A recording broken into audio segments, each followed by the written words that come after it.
this moment, face into the wind. Northern places we may meet again. Only because of the cold, we were left alone for a lot longer time than other Indigenous groups in the country. The cold is our friend. That's changing too, but we're adaptable people and we've had to be, not just to the climate, but to circumstances that we have no control over.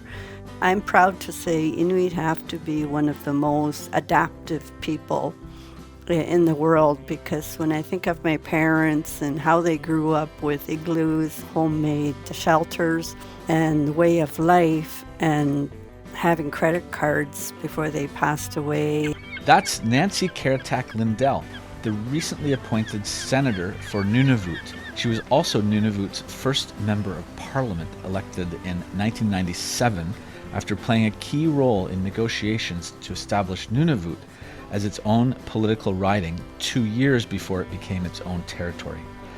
Nancy also served as president of Inuit Circumpolar Council Canada, advocating for Inuit rights internationally. She is from Arviat, Nunavut, on the shores of Hudson Bay, where she has been a community and a political leader for decades. In 2022, she was named as a member of the Order of Canada. And she's a longtime friend of Students on Ice, taking part in our 2017 Arctic expedition, as well as alumni and other events related to Students on Ice, which we'll get into. So I'm really thrilled to have Nancy as our guest today on our new podcast, Greatest Classroom on Earth. 20 years of Students on Ice inspiring youth at the ends of the earth. In 1999, an idea was born. What if we could bring youth from around the world on educational expeditions to the polar regions, the cornerstones of our global ecosystem, the Arctic and the Antarctic? In December of 2000, our maiden voyage to Antarctica began in what we now call the greatest classroom on Earth. Good morning, Students on Ice. It's going to be a great day. And the rest is history. Students on Ice has now taken over 4,000 diverse students to the Arctic and the Antarctic, alongside educators, elders, scientists, artists, musicians, and all kinds of incredible leaders from more than 55 countries. The world has changed a lot over those 25 years, and it's still changing, as we all know. But our mission to connect youth to nature, to culture, policy, to each other, and leadership opportunities remains consistent and strong. This podcast celebrates 25 years of that impact of Students on Ice, sharing stories from those who were there, our alumni. And with that, I would love to welcome you, Nancy, to the Greatest Classroom on Earth podcast, Ulakut. Thank you so much. Happy to be here.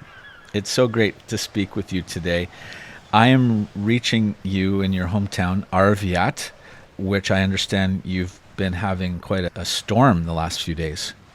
Yes. We've been snowbound for 4 days now. I think today is the last one, and it's looking like we can venture out into the outside world now. But this is usually the norm for us in having multiple day storms. But what has really changed, though, is sometimes we have really cold temperatures, and then we'll have a few days of milder temperatures and then back to the cold again. So this is a change I've been noticing this winter. So you are noticing quite a number of changes in the climate. Yes, very much. In Rankin Inlet, we just had an elder go through the ice in an area where there isn't normally overflow at this time of year. And he was very lucky that someone happened to drive by him. But even with our vehicles, because we do have vehicles in our communities, the frost, the melting, the ice freezing is really interfering with the doors, the windows, I tried to open my trunk the other day and the handle just came off because I guess it was frozen shut to the edge of the door area. So now I have another repair that I wasn't counting on, and I'm not sure what I'm going to do. But that melting, freezing, melting, I don't recall seeing that in January, February, March, where we consistently had cold days. And this new type of weather, I don't think is very good because it makes the ice hard, then soft, then hard again. And I can't imagine that would be good for caribou that need to get at the moss. So I'm not a scientist, but these are just some of the everyday things that we're noticing that are different than when I grew up. Yeah, and it's less predictable and obviously less safe with you if you have. Yes, obviously. The lakes are also worrisome too because they're supposed to be frozen this time of year and sometimes they're not. And then when there's so much snow, the thawing happens underneath. So what might look like a solid ice might not be for the weight of your snowmobile and the sled that you're pulling, or other vehicles that people use now to get around on the land and sea. How about permafrost melt? Is that something that you are experiencing in Arviat? Yes, because our houses shift a lot more than they used to. Our house has been shifting a lot more than when we first built it. And you know that it's drywall inside and we see a lot more cracks and we need to balance out the level of the floor more often, I would think. So that's a building concern for not only now but future homes when our land is shifting. It's interesting that we've jumped right into the topic of climate change, and I think it's apropos because it is one of the biggest threats to the north that's happening as we speak. You've had so much snow in the last little while, you haven't had any flights into your community, no sewage, no water. So these are just examples of how climate is really impacting the life of Nunavut and of Inuit. The travel is most affected. People are stuck for days in Rankin Inlet as we speak. I don't think there are any flights again today. People who were supposed to get home on Sunday are still there, and this is now Wednesday. So some of them, because we only have small carrier planes that don't hold that many people, some people were given reservations to go home on Friday. And, you know, that disrupts families, that disrupts work. Some of them are teachers that are stuck there. So, you know, they have to look for substitute teachers to fill in before their staff come home. And that's not the only one. I think everyone's missing people, and some of them might have left their children behind just to go Boy. for a weekend, and now they need someone to care for their kids longer. And today, I think we are less patient with weather and trying to get here and there. In my growing up days, we hardly had any flights. No one went out for the weekend. The only time we ever traveled was mainly for medical. And so we were very isolated in our small communities without interaction with very many other communities or other people especially out of our region. And now today there was a large hockey tournament and a soccer tournament in Rankin Inlet. People were there from all over. And so Rankin is almost twice its population an extended few days because no one's been able to travel out of there. But it also widens our world so much in a way that we're able to interact and see what's happening in other parts of the north, the country, the world. And so we're not as isolated as we used to be in a way that's great because we're able to share experiences and record similar things happening in our part of the world with other parts of the world. So that interaction can be a healthy one. I lived in a very isolated community with no interaction with the outside world until I went to residential school. So we were very limited in learning about our world outside of our home. And yet today we have young people going on these international trips or going to school somewhere else. And out of choice, they choose where they want to go and what they want to study, which is a different world altogether for me in my growing up. It was Eskimo Point, Northwest Territories. My birth certificate says Eskimo Point, Northwest Territories, but I live in Nunavut, which is the same place, just a different Just name, different new name. territory. So it's indicative also of how much change we've gone through from the time I was born in Eskimo Point to where I am today. That is an understatement. From Eskimo Point to the Senate of Canada. But along the way, your journey's been quite amazing from a community level to a national level to an international level. You've been such an incredible advocate for Inuit culture and economy and environment, and you're continuing that journey. But you've touched on it. Let's just go back to Nancy as a young kid running around. What was life like for you? What were you like as a kid? I had a wonderful childhood. We grew up where we knew everyone. We visited everywhere. We, over the summer months, enjoyed hunting and picking berries and fishing. Probably the ideal childhood that we could have grown up in. And my father worked for the RCMP as a special constable. That was different for us than other children. They still lived out in camps outside of Arviat in those days. And some of them would come to school for the year living in a hostel and then move back out on the land to be with their parents and go back to their, in those days, normal life living out on the land. And we're very seasonal people. We eat what's available to us for that season.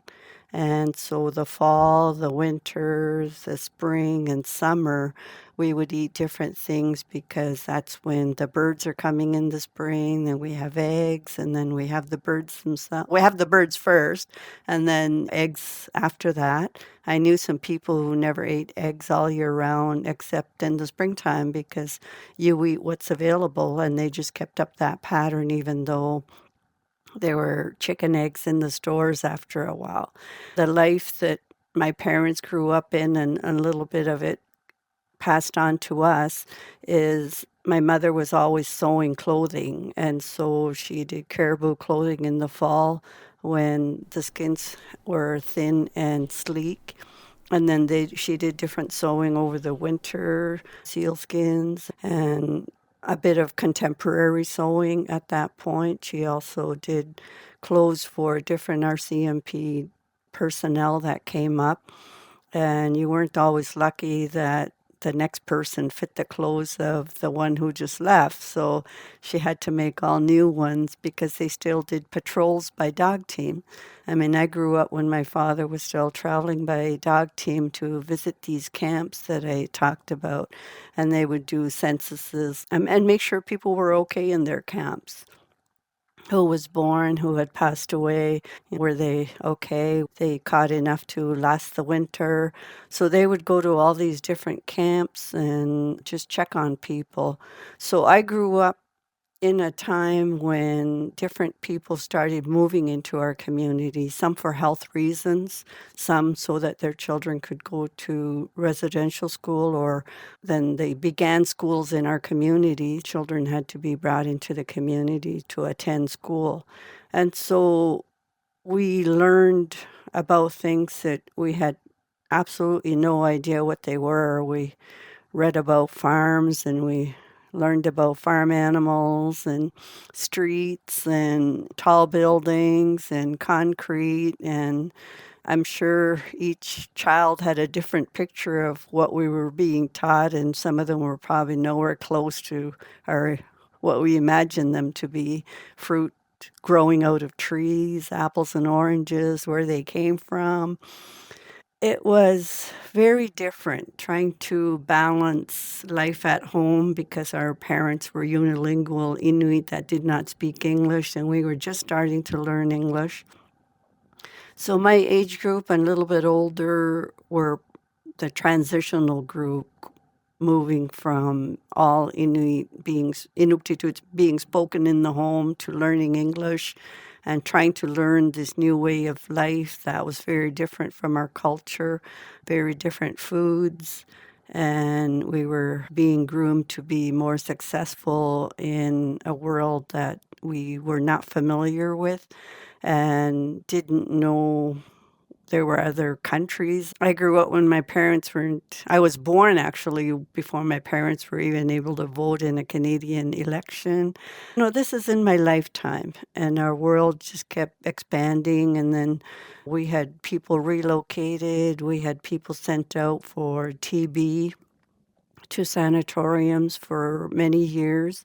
Our family was practically split in half because of my mother and 3 or 4 siblings being sent to a TB sanatorium, and myself and my oldest sister and a little brother stayed behind with our father. And this happened to many families where we were split practically in half and trying to pick up life after people are back home again. And then we were sent out to residential school. So it became hard for our parents to teach us what we should have been taught in a normal upbringing as they were brought up. We lost some of the culture, we lost some of the teaching and hunting skills that we would have learned because, again, we're seasonal people and our parents could not teach us in June and July what we were supposed to be taught in September, December, and April, all those months that we were away.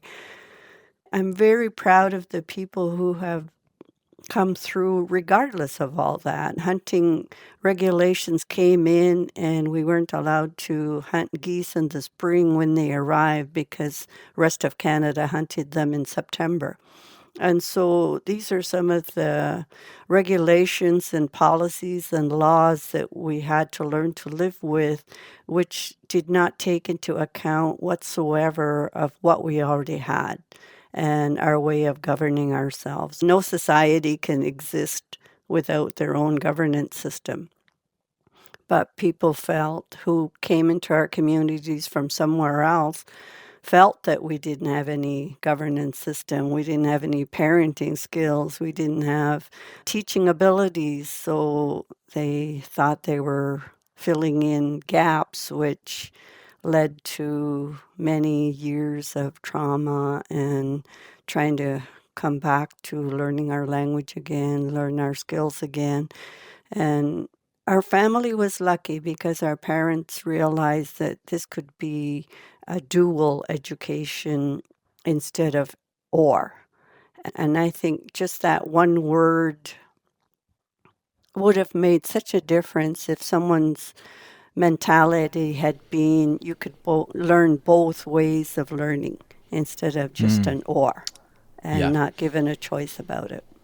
It's a remarkable change, Nancy, that you and your generation and Inuit have gone through in one generation. It's probably one of the greatest transitions or changes of any culture in the history of the world, to say least. And the resilience and the strength that has been shown is unparalleled.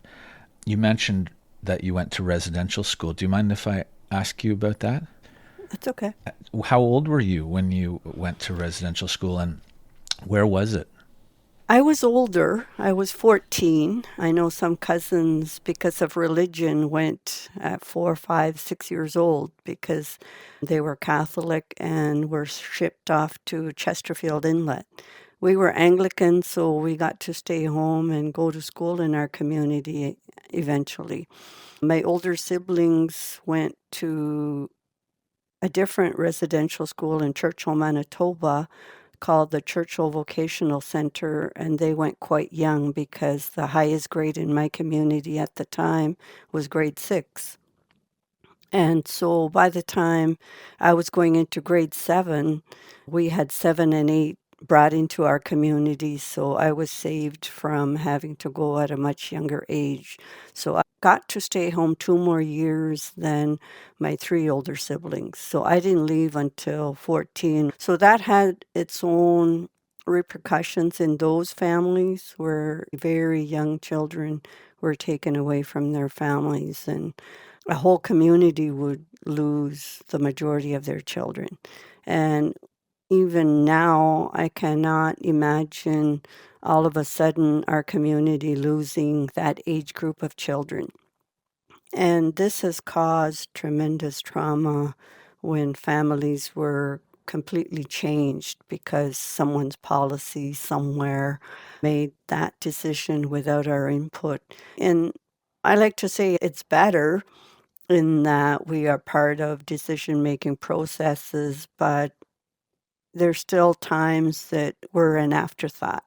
Consultations come once some decisions are maybe 75% already made, and they have 25% left to consult with people and make some decisions and still be able to say that we consulted with this community, these elders. And there are times that it's still more an act instead of actually listening to what people have to say. The residential school story is one of the most shameful parts of Canadian history, no doubt about it. And a lot of Canadians didn't even know about it until the last decade or so. And the Truth and Reconciliation Commission and the 94 calls to action are certainly a good step. It's still a work in progress. But I'm sorry you had to go through that, Nancy. I can't even imagine you and your family and so many others I can't imagine somebody coming along today to take my kids away. Yeah, and that was reality. We're a large family. There's 8 of us remaining siblings out of 10. We lost 2 brothers due to sicknesses when they were quite young. And the 8 of us never lived at home at the same time. We never were around a dinner table or in the way we eat, around food on the floor, eating together, my parents and the 8 children, because the older ones had already gone off to residential school when the younger ones were being born. And we were home over the summer, but some had already moved away from home. And we didn't have that Walton family saying goodnight to each and every one of the kids at nighttime, because that didn't happen. We had to learn to be family as adults and bring our children in and make sure they knew each other. That's something that people take for granted when you have a family, that you're going to grow up together under one roof, but that didn't happen for us. And people don't think of that. People who grew up under one household don't think about getting to know your oldest sister because they were never around when you were born. And so that's been part of the challenge of getting families back together again. That is probably one of the biggest harms done to us, where we were not able to be in one community. And not only that, because Inuit are so interconnected, we have Inuktitut names for family relations that bond us together. Our naming system is used to bond different families, different groups of people together. When one of my children marries a wife or a husband, those parents, we have a name for each other because we're now family.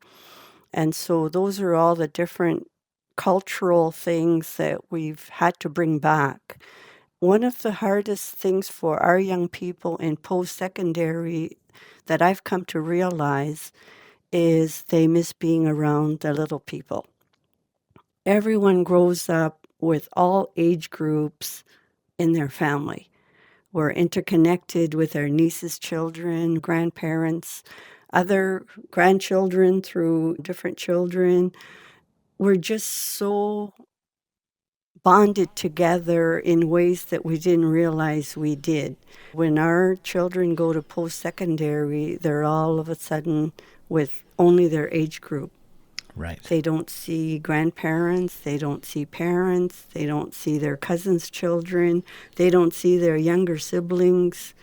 And that, I believe, is one of the biggest barriers in completing post-secondary education, because our definition of family is certainly broader and wider than most people consider family.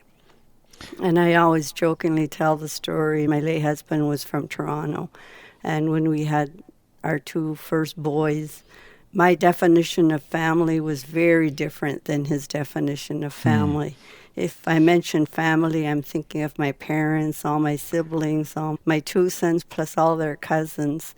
And then I realized my husband was thinking of himself, me, and the two boys.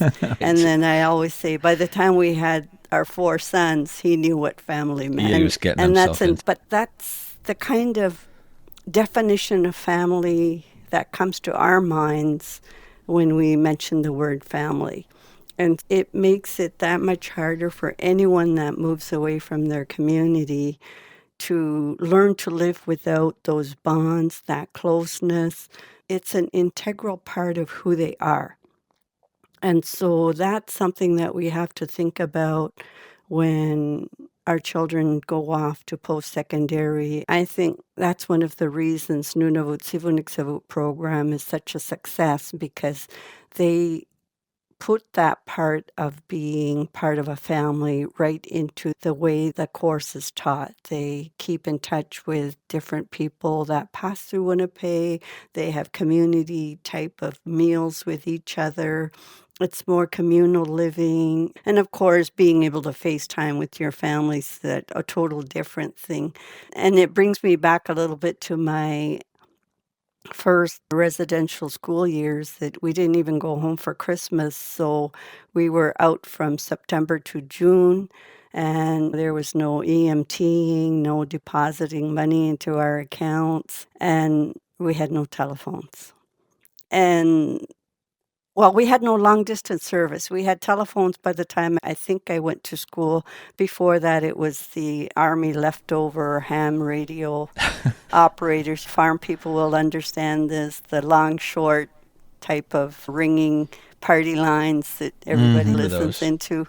But we didn't have long distance services that you couldn't pick up your phone and call and dial somewhere. So it was only through a job I later had in the 1 hour, 6 to 7 p.m., where I would be a ham radio connecting long distance calls through a ham operator. I still don't know where she was, but I would connect with her and connect calls for talking on the phone. And that's how we might talk to our parents when we first went to residential school. And there were no direct flights between my region and Yellowknife. That's where I first went to residential school, Yellowknife, Northwest Territories. And we stayed in a residence next door to Sir John Franklin High School. We did get to know people that we otherwise would not have met and learn about where they came from. I remember meeting people from Inuvik, from Fort McPherson, Pine Point before that community disappeared, tiny little places like Snowdrift, and then there were some from Cambridge Bay and Coppermine in those days, Courlorto today. And that was probably one of the biggest shocks when we met people who did not speak English. They spoke English. I think they might have known how to speak a little bit of their Inuit language, but it was not used very much at that time. It's coming back, but we met people who were also Inuit like us, but we had to speak English to them, and that was a real shock.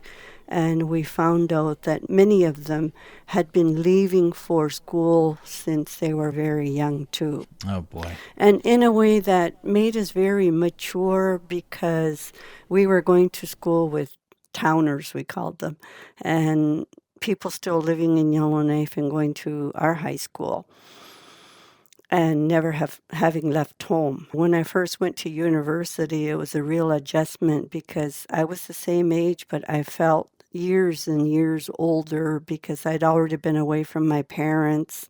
I was going to school with a group of students who were away from their parents for the first time and living a lifestyle that made for not too much studying and a lot of parties, whereas I'd been away from home already for 5 years and I felt like a mature student compared to them. That's who I hung out with because I had more in common with mature students. But even when I moved to high school in Ottawa, I did finish my high school in Ottawa and I went to Lisgar Collegiate and I had more in common with diplomats' children because they were coming from countries all around the world, identifying with them more and made good friends with children whose parents were diplomats in Ottawa because they were coming into a completely different country and I might as well have been moving to a completely different country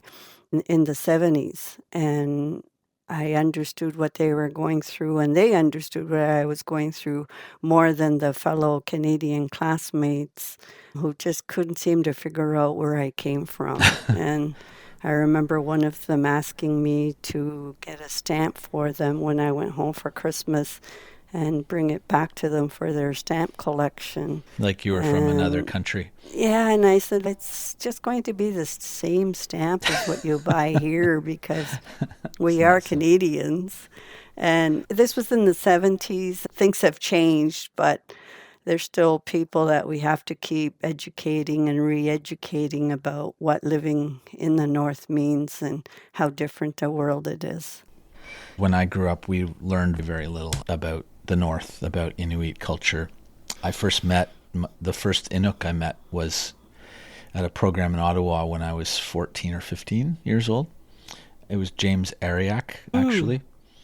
But I think that there's certainly a better understanding today of our North and its importance and the culture and history, but still a lot to learn.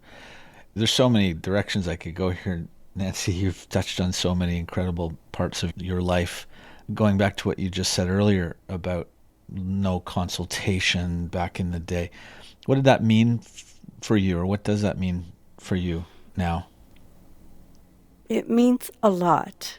The fact that the North was the first visit for the new Prime Minister. The significance of that is great in that he felt it was important to start his new tenure as Prime Minister of Canada to pay attention to a part of the country that gets forgotten in some discussions around many tables. When I was appointed as Senator for Canada representing Nunavut, I was asked, what are some of the areas of concern that you want to address? And I said, Arctic security is one of them. We have the longest coastline in all of Canada, and that's always going off track a little when people say coast to coast talking about Canada, and I'm watching TV and I'm yelling, one more coast, you missed one more coast. And some people are saying coast to coast, and that's indicative of whether someone's only thinking east to west when they say coast to coast. Little things like that make a difference Mean to a us. lot. Absolutely. So if the Prime Minister of Canada is coming to the North as his first domestic visit, there is significance to that, the choice that he made to include us. And I know there are many Canadians who think it's just too expensive to create infrastructure in the North that could be used somewhere else in this country. We have tariff wars going on as we speak. But people get selective about knowing their history. This country was not built without federal investments. And that's how we have to look at them. They were investments to open this country, to open the West, to becoming the great country it is. Just because it's 100 years from the time that those large investments were made to build the road, to build the railway, to set up the ports in Vancouver and other places in the east that serve as points of entry for all the exports and imports that come to our country. Montreal, all the airports that receive millions of visitors and business people, those were not made without federal investment. And so we have to keep repeating pleas to invest in our north in the same way that infrastructure was built in the south. And we've come a long ways. We have internet services, we have airports, but there are still communities in Nunavut that are only served by a twin otter. That's the same plane that they started going into in the 50s. Yeah, it's a great plane. Yes, and those are things that people don't know, though, because they haven't been up north and they think we're just a drain on the country's finances. So it's significant for me to see that the Prime Minister is wanting to invest in this country by taking care of a part of the country that is becoming very controversial in some issues and the politics of the day. I remember being in Cambridge Bay when a boat just sailed in from Australia. And we don't have customs and border services and those types of infrastructure in our small communities. People can go over from Greenland to Canada in a shorter time that it takes me to go to Ottawa to work. Greenland is a lot closer to Nunavut than I am to even other parts within Nunavut. Yeah, only a few hundred miles across the Davis. Yeah, so you have to take those kinds of situations into our discussions about how safe are we. You cannot patrol the whole coast and Nunavut, which is 1.9 million square kilometers, without the type of investments that Canada needs to make for our safety. Like Arctic security is right up there. Absolutely. And these investments are investments for all Canadians, not just people in the north. Like 40% of our land mass, as you said, 50% of our coastline. This is significant. These are significant parts of our country. So yeah, I think we're way overdue to make those investments. When we sailed around Canada in 2017, which you were part of, we didn't have a dock to tie up to after we left Newfoundland, which is crazy, isn't it? Mm-hmm. So yeah, I was happy to see Prime Minister Carney there. That's for sure. Yes, and the other thing is people wonder the other infrastructure funds that are being invested, like for housing and not just about Arctic security, how they tie in with Arctic security. But if we don't have communities able to respond to emergencies, to an oil spill happening, Northwest Passage is something that we know is going to be traveled through in the new future, and that it's not going to be all just ice blocking our ways of traveling in the north, that eventually it's going to become possible to sail through again with large ships. And so we have to be prepared for that type of, I'm going to say, intrusion, because we've been sheltered by the cold. We've been sheltered by the ice. And even looking at our land claims agreement and the amount of land that was part of those negotiations was because of the cold. People in Ontario, First Nations tribes that were in Ontario and had all their land taken away, did not have that obstacle of the cold. So in a way, we're thankful for the cold that people did not venture up north to take our land away, because it was not a hospitable area of the country to explore in. Look at the ships that never made it out of there. And so Only because of the cold, we were left alone for a lot longer time than other Indigenous groups in the country. The cold is our friend, but that's changing too. It is. Our lives, as we spoke about in the beginning of this interview, but we're adaptable people, and we've had to be, not just to the climate, but to circumstances that we have no control over.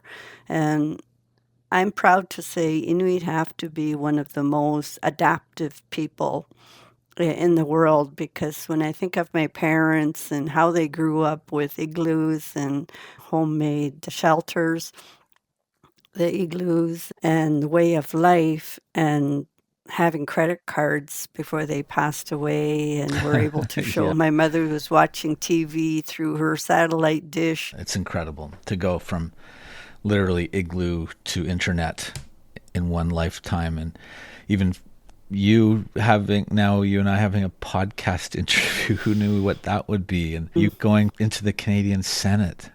And of course, reminds me of Mary Simon becoming our Governor General. Like, who could have imagined? Couldn't, also because we were never told that those are the roles that we could learn to take on. I That's don't right. remember in my school years as a young child ever being encouraged to be a doctor, to be a member of parliament, to be a scientist. We were not encouraged to take on the roles that we see today. We have had to learn to live with different sets of rules than what my parents lived through, and to bridge that gap. And I have 16 grandchildren, and what I want to leave with them is that they can aspire to be whatever they want to be in this country of ours, that they have those opportunities, or they should have those opportunities, and to be able to take advantage of education, post-secondary, job opportunities, to take those positions that are normally not filled by Inuit in our communities. We've gone a long ways, but there's always more that can be done. Those are 16 very lucky grandchildren to have you as a grandmother. I'm the lucky one. I get to learn all sorts of things. I want to be one of your children. Luckily, you're my friend, and we got to know each other. So I wanted to say one thing about the Coast to Coast. Maybe in your new role as a senator, you can help push, not that it's a top priority, but our coat of arms and our national motto is still ad mare usque ad mare, sea to sea. That's got to change. It's just crazy that still exists. So maybe you can help lead the charge, and I'll be there to help any way I can. In 2017, you were a part of a Students on Ice expedition. And how did you hear about Students on Ice? Why did you say yes when we called you? And tell us a little bit about your memories of that journey. I'm trying to remember how I heard about it, but I know I met you as a member of parliament when you were pitching the idea of Yes, Students that's on right. Ice. So we go back a long ways before the idea actually happened. And I remember being very intrigued by where the classroom is, because that's another area that Inuit were so good at. Any area was a classroom. Any space was a classroom. And it didn't have to be the four walls that housed 30 students going through 3 grades. The world was the classroom. And that concept is something that struck me, that we can make any area a classroom.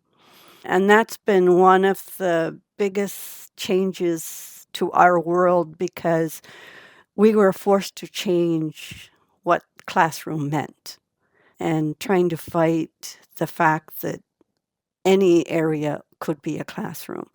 And I met students that had been part of Students on Ice, and how that experience changed them in broadening their horizon. I come from the flatlands, so I have 360 degrees of horizon.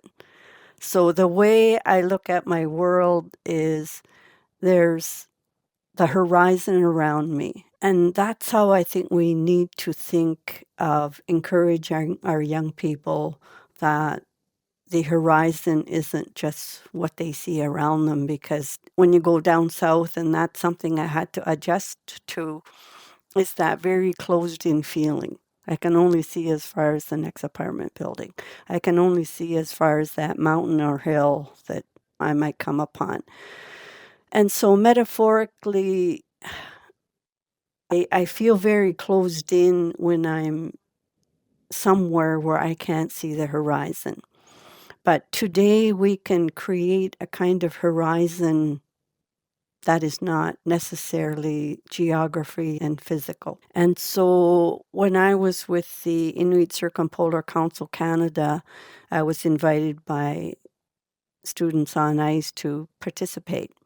And because I'm not an instructor, I'm always finding myself that I limit myself and say, I'm not an educator. And then that's limiting myself in the definition of what an educator is. But see, that's how we've been, I think, programmed, that we have to have titles and we can only know what's within our title because of a certificate given by a school, a post-secondary university, or college. And that's something that we've had to learn to break the barrier for, because I always say no one can tell me that my parents' knowledge was not PhD level. And so I looked at that and thought, okay, this could be a real learning curve for me, but also a way to advocate for Inuit and our way of doing things. And in my lifelong journey, I have had to be a voice for people who did not have a chance to have their own voice heard. So I felt that going on Students on Ice would give me a chance to learn more, totally out of my comfort zone, because I thought I would be seasick the whole time I was on a ship. I'm not comfortable in water, so I had to completely get out of my comfort zone to go on that expedition in 2017. I had also just lost my father that spring, and I thought, for me to go out of my comfort zone and do something totally different is going to help me on my healing journey of having lost the most important person in my life. And I had a bonus because I didn't realize my youngest son had applied as an artist. right. And we Nukes. both got on the ship through totally different channels with people not knowing we were connected, which I thought was great. That's great. And boy, did I go on an adventure.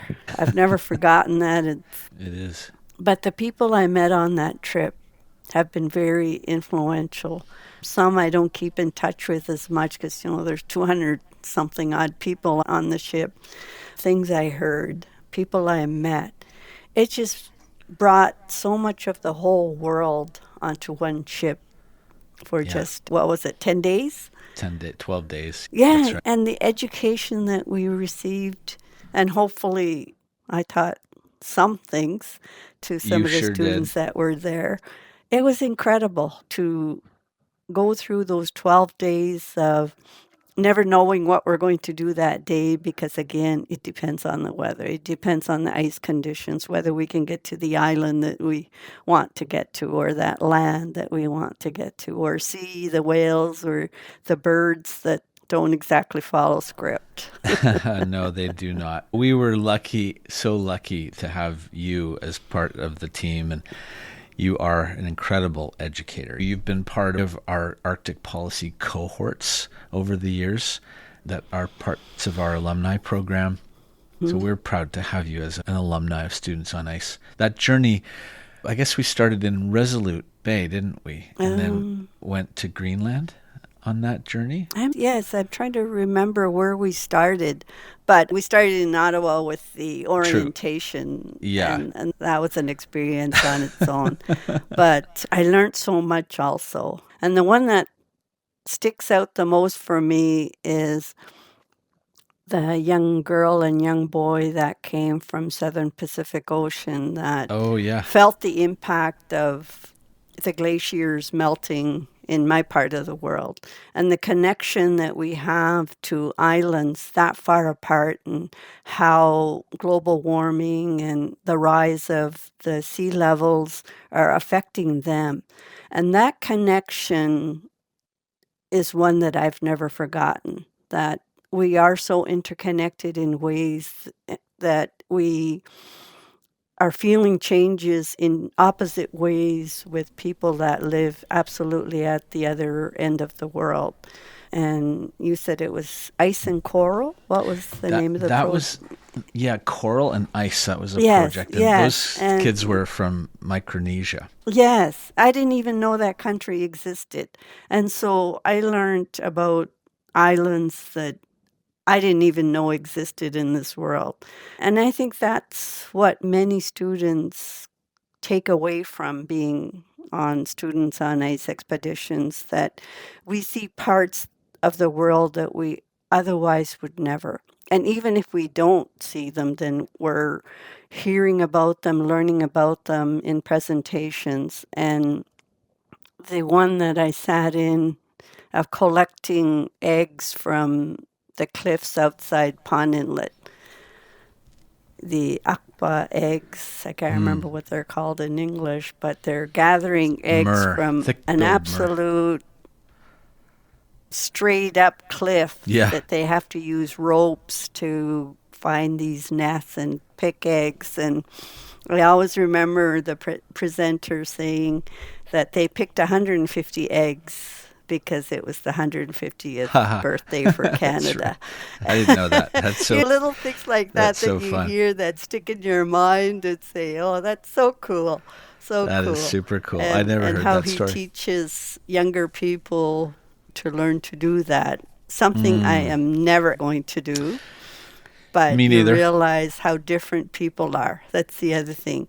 And the other great story for me was throwing my message in a bottle. Yes. And exactly a year and a month later, I received a note asking me if I had put a message in a bottle because it was found on an island in Scotland. I didn't know that. That's so great. And today I'm friends with Annie MacDonald. And Stop it. we share information with each other. We have a grandson, both born on exactly the same day, April 8th. And they My. speak Gaelic and are trying to make sure it's not lost. Their customs and language and culture is constantly being challenged by English. And so we share a lot of information, and That is so. we messenger, and we've become good friends. And that started out with message in a bottle. They're sheep croppers, which I knew nothing about. So we share information, and I hope to visit her someday. Oh, that has absolutely made my day that you and Annie MacDonald from Scotland met through that. That's an ongoing Students on Ice project that's meant to help understand changing our ocean currents. There are other examples of people that have found those messages and connected, but I didn't know that you had that connection. One of the very lucky ones. A year it. and a month to the day that I threw that bottle So bay. those people listening here from all around the world will have to understand those bottles, they're glass bottles with messages. So they'll float down with the Labrador Current, down the Davis Strait, out into the Atlantic, and then they get caught by the Gulf Stream, which shoots them across. And they've been found over the years in places like Spain and Norway and Iceland, but Scotland as well. It's an island. Oh, no, I can't remember the name of the island, but it's to the west of Scotland. Skye They or Lewis. use seaweed as fertilizer, and they were on the beach collecting seaweed, their annual collecting of seaweed to use as fertilizer for their fields. And Beautiful. so she found the bottle while they were picking up seaweed. You're going to have to go visit her one day. I hope so, too. I want to come. I love Scotland. And there's so many connections that aren't there through between the Arctic and Scotland. Thank you for sharing that. That's, during the 150th anniversary of Confederation. And we rendezvoused, didn't we, with the Canada C3 vessel on Inlet that day. Historic Yes. in many respects. And Talaruchupimunga was announced as a potential protected area during that journey. It was. I know we've tried to get you back on Students on Ice. COVID threw a wrench in the works, but hopefully Canadian senators are allowed to go on Students on Ice. During Speaking our of summer which, recess. yes, okay, perfect. That's when we go. But speaking of that, you served as a member of parliament for Nunavut, the very first member of parliament from Nunavut, for 11 years. Now you're going back to Ottawa, as it were, as a senator. Why did you say yes when they asked you to take on that role? And I guess what are your priorities as a new Canadian senator? I asked that myself because I was happily retired and doing the odd project job as I felt like it, spending more time with family, grandchildren. And I almost didn't do this, except again, it went back to my parents. They weren't able to participate in the history of this country in a way that they should have. My mother could have been a senator if she spoke English. She had so much to contribute, and same with my father. I felt I needed to be a voice for them and the generation they came from and the generation after, those of us who went through that transitional time of life, to be the voice for those people who just have not been able to have their voices heard, and to encourage young people that they can become whoever they want to be. They can become a member of parliament. They can become a senator. They can become the president of our land claims organization. They can become teachers, lawyers, researchers, policymakers.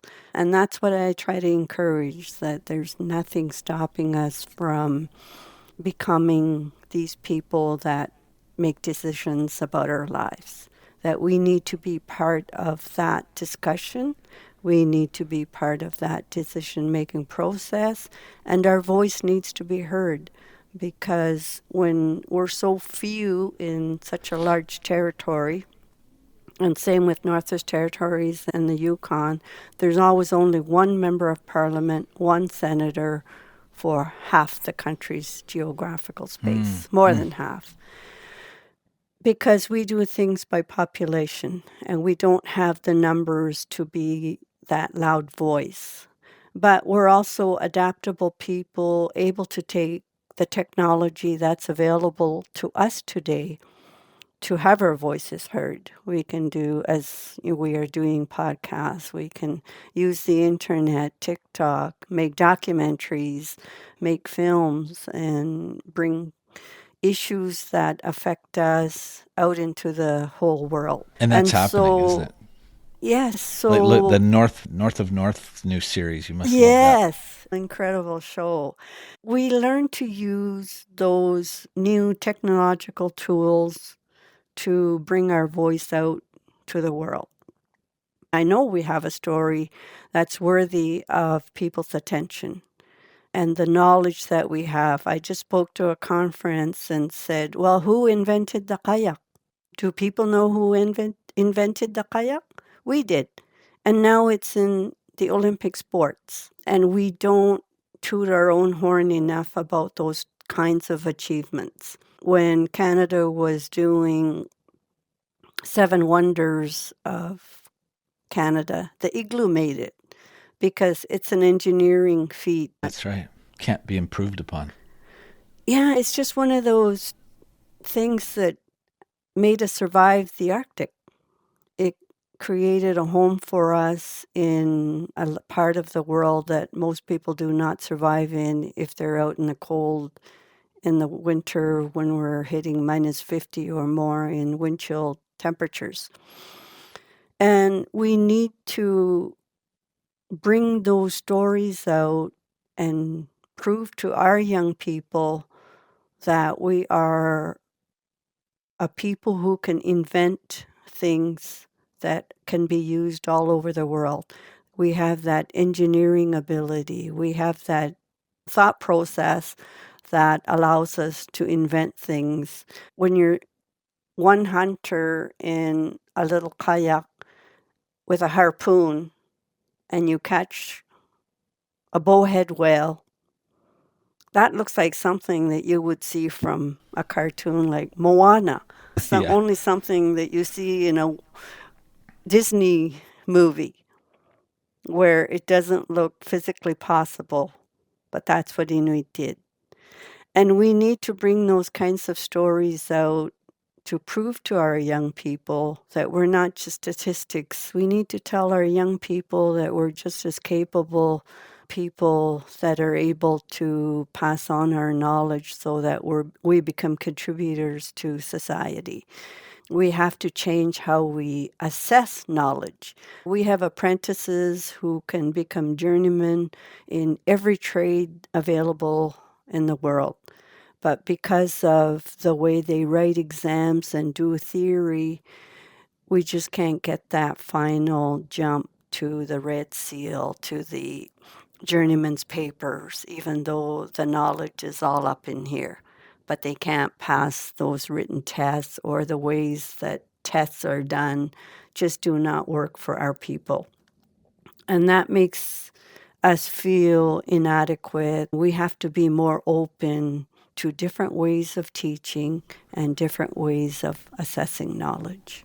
And incorporating that Inuit traditional knowledge into all areas, as you said, it's beneficial to everybody, and it is already having a huge impact in research that's taking place in the North. It's enriching Western science knowledge in a way that's never been seen before.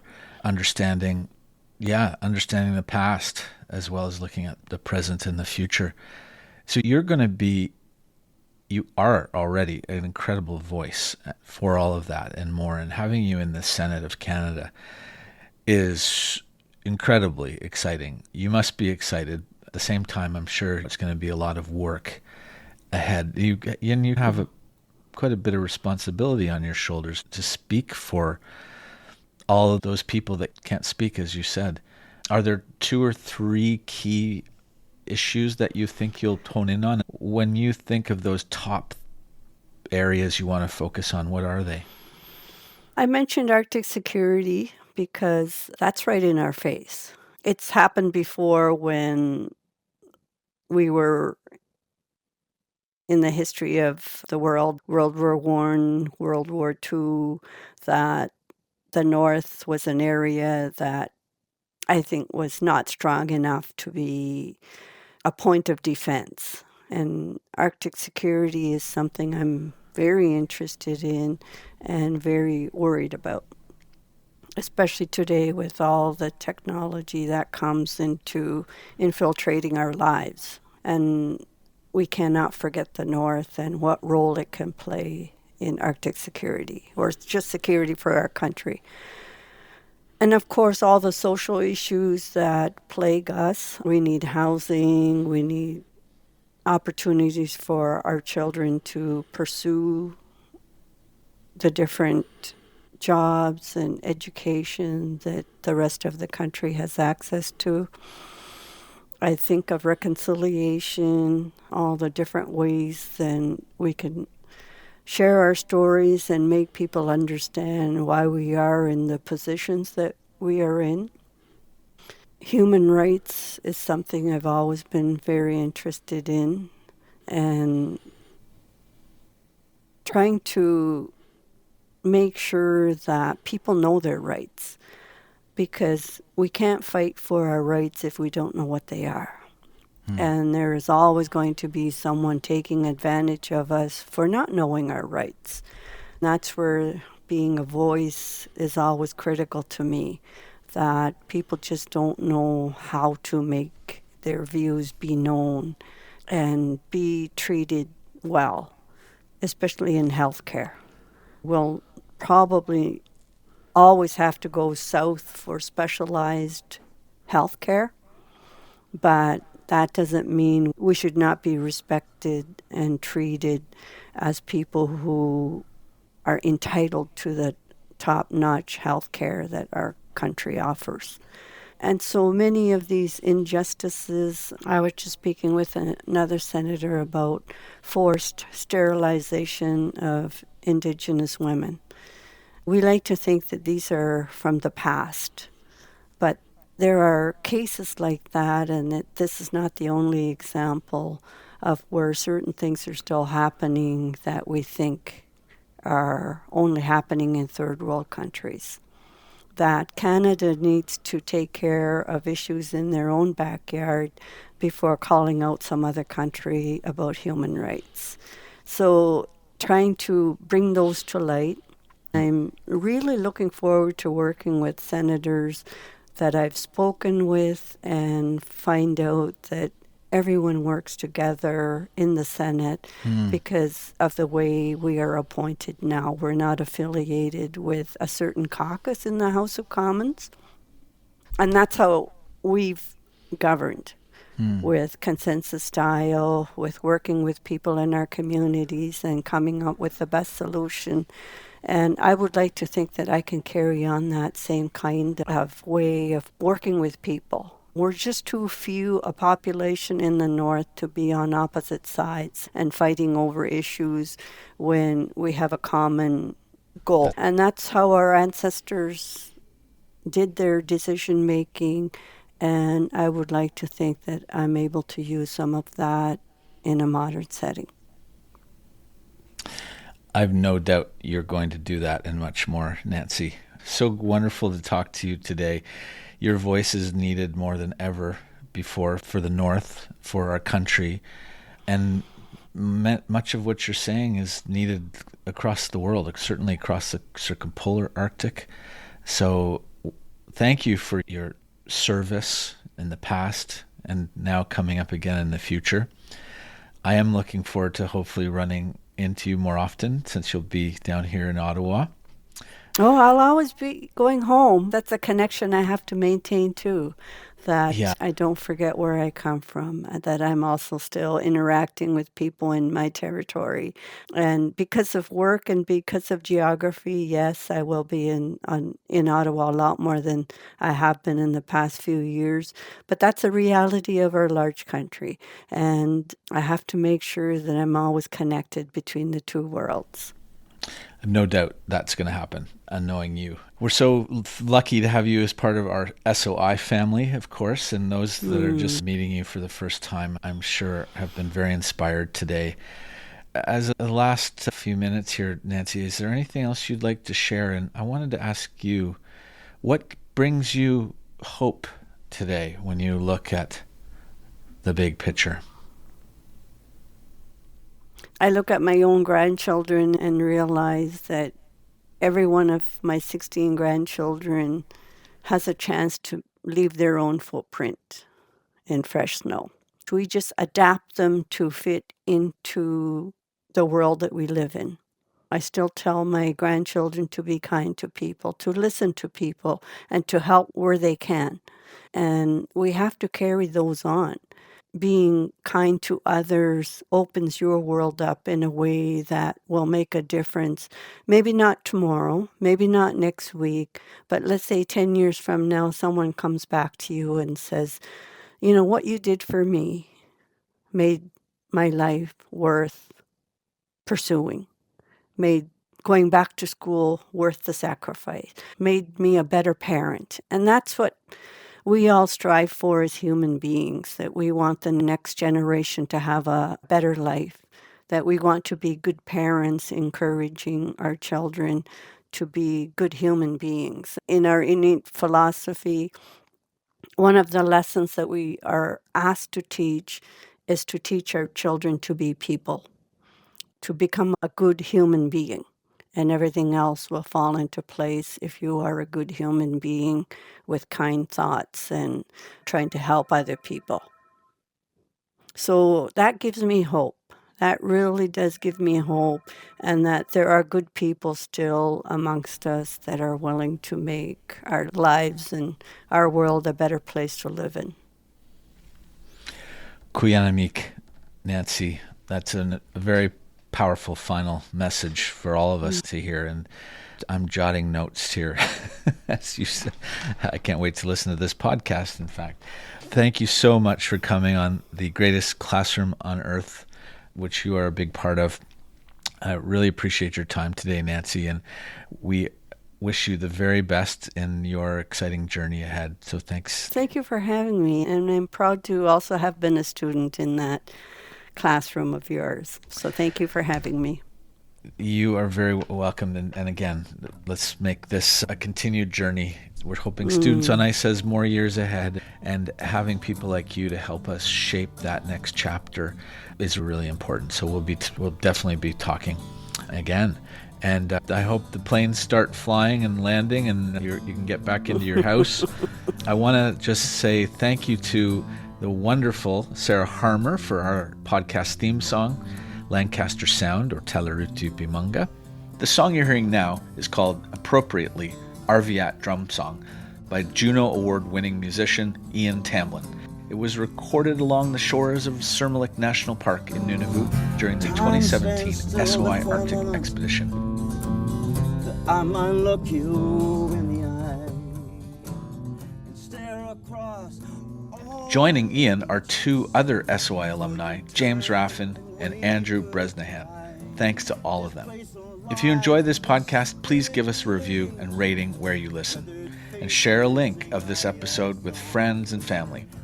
It's the best way to make sure these conversations reach as wide an audience as possible. To learn more about our work, go to studentsonice.com and give us a follow on social media. Thanks so much for listening. Until next time, I'm Geoff Green. Round and round.